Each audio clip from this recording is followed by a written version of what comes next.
సోమరి మిడత. ప్రకృతి తన చుట్టూ రంగురంగుల పువ్వులతో పచ్చగా అందంగా ఉండే కాలమే చలికాలం. ఆ మంచి వాతావరణంలో పక్షులు, జంతువులకు తినడానికి బోలెడు ఆహారం దొరికేది. ఒకరోజు చెట్ల ఆకుల్లో కూర్చుని ఉన్న మిడత ఒక పాటను శ్రావ్యంగా పాడుతూ ఉన్నది. కొన్ని చీమలు ఎంతో కష్టపడి ఆహారాన్ని మోసుకెళ్ళి నిల్వ చేసుకోవడం గమనించింది. వాటిని తమాషా పట్టించాలని ఓ చీమను ఆపి ఈ విధంగా ప్రశ్నించింది. ఏమిటి హడావిడి? మీరంతా ఎందుకు కష్టపడుతున్నారు?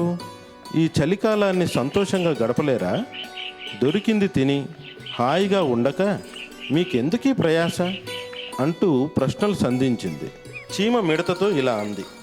ఈ చలికాలంలో మంచు కురిశాక మాకు ఎలాంటి ఆహారం లభించదు. అందుకని ముందుగానే ఆహారాన్ని నిల్వ చేసుకుంటున్నాము. తర్వాత ఇబ్బంది ఉండదు కదా అనగానే మిడత, ఏమిటి మీ పిచ్చి పనులు? ముందు రోజుల గురించి ఇప్పుడు ఆహారం సమకూర్చుకుంటున్నారా అని వ్యంగ్యంగా గేలి చేసింది. అయినా చీమ మౌనంగా వెళ్ళిపోయింది. చలికాలం సగం రోజులు గడిచిపోయాయి. చెట్ల ఆకులు రాలసాగాయి. మంచు కురవడం ప్రారంభమైంది. కీటకాలు, పురుగులు భూమి లోపలి తమ ఇళ్లకు చేరుకోసాగాయి. పక్షులు దక్షిణ దిశగా ఎగిరిపోయాయి. జంతువులు తమకు అనుకూలమైన ప్రదేశాలకు వెళ్ళిపోయాయి.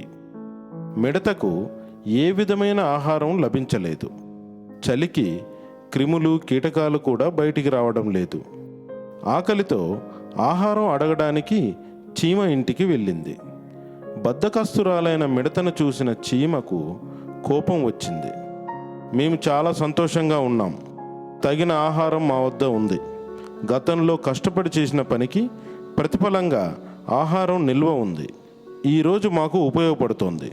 నీవు పాటలు పాడుతూ చాలా సోమరిగా, బాధ్యతారహితంగా గడిపావు కదా. ఇప్పుడు ఎందుకు పాటలు పాడటం లేదు? వెళ్ళిపో. నీలాంటి వాళ్ళతో మాట్లాడి కాలాన్ని వృధా చేసుకోలేము. వెళ్ళిపోమ్మని గద్దించింది చీమ. ఈ కథలో నీతి, నేడు చేసే పొదుపు రేపటి భవిష్యత్తుకు మేలుకొలుపు. తెనాలి. ఏమిటి మహారాజా? సాధువులు, బ్రాహ్మణులు వేదాంగాల్లో గొప్ప పండితులు కదా. అవును మహారాజా, మీరు చెప్పింది నిజమే. వర్తకులకు ఈ పాండిత్యం ఉండదు కదా. అవును, అది కూడా నిజమే మహారాజా.